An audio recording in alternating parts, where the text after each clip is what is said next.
Hello guys. Instagram has added a new update for the Notes feature, allowing users to leave notes on Reels and posts for their friends to see. In this video I'll show you how to add notes comment stickers on Reels and feed posts on Instagram.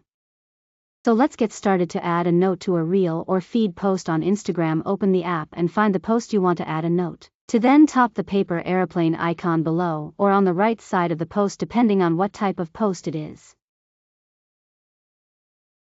Type in a note you'd like to add, then choose whether you want your note to be visible to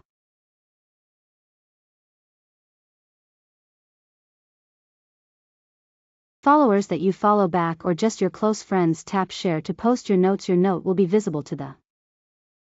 You can also select the close friends to show this note to only them. From here you have to select close friends.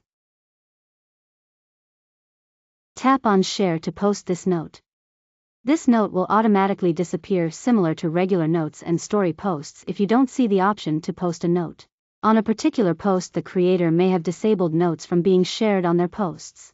If you find this video helpful, then thumbs up button below and subscribe to our channel for more informative videos.